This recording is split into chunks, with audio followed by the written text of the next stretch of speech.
उदालगुरि टंला ओनसोलनि लोमस्राव जानाय गामिफोरा जाबाय सिनोपारा, सामुवापारा, फख्रिपारा, हाहिनि बाताबारि, हाहिनि बागपारा, बालिपारा बायदि गामि ओनसोलाव गुलसि दैमाया माथावरिसिम फैनानै गामिफोरनि रायजो राजाफोरखौ सिलिंखार खालामदों। बेजों लोगोसे ननै दैमाया धुपगुरि नासोनसालि गामिखौ लोमस्राव होदों।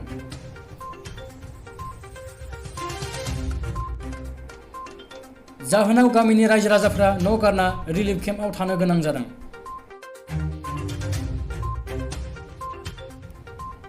बेफोरनि खौरां लानो दुलाराय बर' फरायसा आफादनि आफादगिरिजों लोगोसे उदालगुरि जिल्ला एबसुनि आफादगिरि लहित चन्द्र बर', लोगो गाहाय नेहाथारि बाबुल बर' बिथांमोननि मोनसे हानजाया भुगिनांनाय रायजो राजाफोरनि खौरां लाहैदों।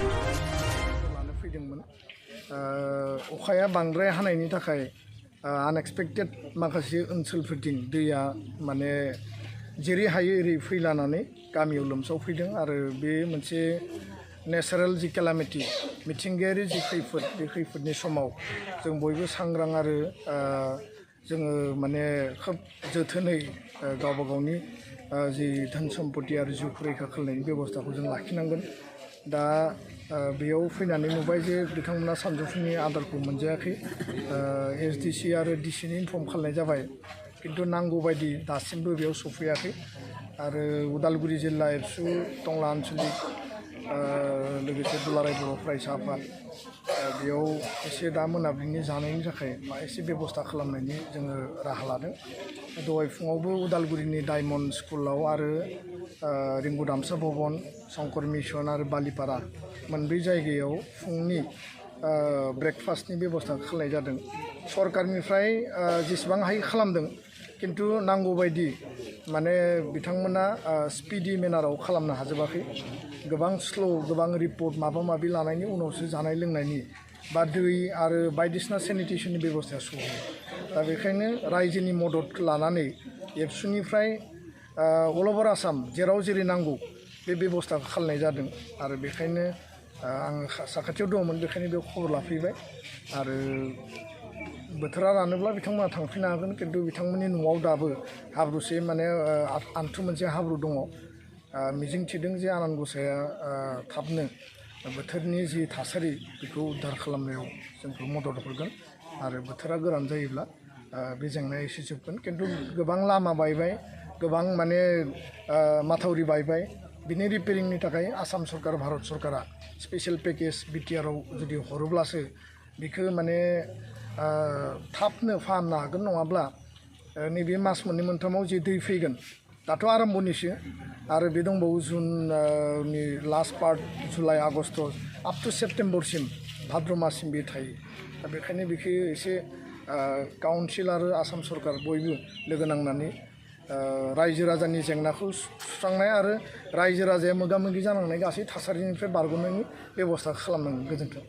दा बे समावहाय नुनो मोन्दों माखासे बाना रानखांनायनि उनावबो बिथांमोना रिलिफ थानांगौ जाना फैनो हागौ। मानोना बै गामिफोरावहाय माखासे बेरामनि जिउसाजों गोसारनो हागौ। बे समाव माने मेडिकेलनि बेबस्थाया माबायदि लानांगौ बेखौ प्रसासननिफ्राय डिसि बिथाङा जिहेतु डिजास्टार मेनेजमेन्टनि चेयारमेन, आरो बेयाव जिहेतु जोंहा लकेल काउन्सिल सरकार दङ।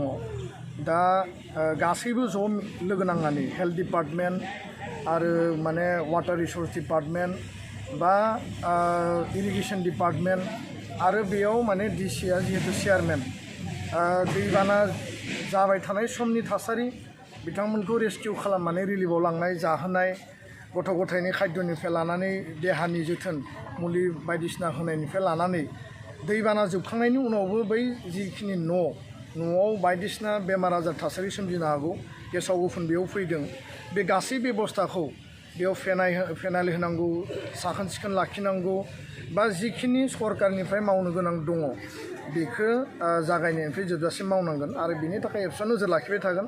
आरो सोरबा जुदि लकेल एडमिनिस्ट्रेसना एसडिसि, एसडिअ बा लाट मण्डल गावबुरा लेभेलनिफ्राय बे रिपर्ट होनायाव बा हाबा मावनायाव जुदि स्ल' जायोबा, डिसिआ जुदि स्ल' खालायोबा, एबसुनिफ्राय जोङो बेखौ प्रेसार बिल्डिंखौ जेसेबां खालामनांगौ जों खालायो। हान्था मेलानि बेलायावबो माखासे दालांफोरा बायदों आरो माखासे लामाफोरा जनानै दङ।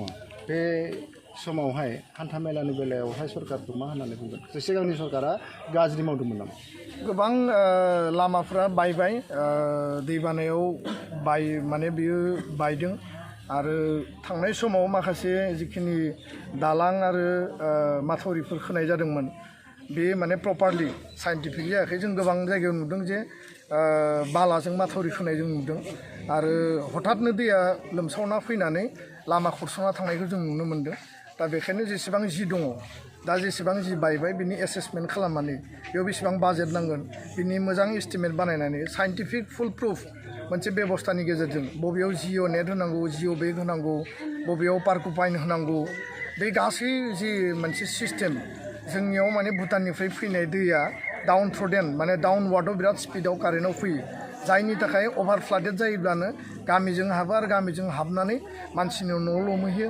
आरो लामा आरो केनेल गासैखौबो सौसिनानै बियो धंस' खालामो दा बेखायनो जि बानायगोन एबारनिफ्राय जाहाथे बियो लं लास्टिं जायो 10 बोसोर 20 बोसोर 50 बोसोर मोनसे लं लास्टिंनि मोनसे सिस्टेमाव मेरामति आरो कनस्ट्राक्सना जायो बिनि थाखाय गासै बेबस्थाखौ लकेल सरकार आरो आसाम सरकारा बेबस्था लानांगोन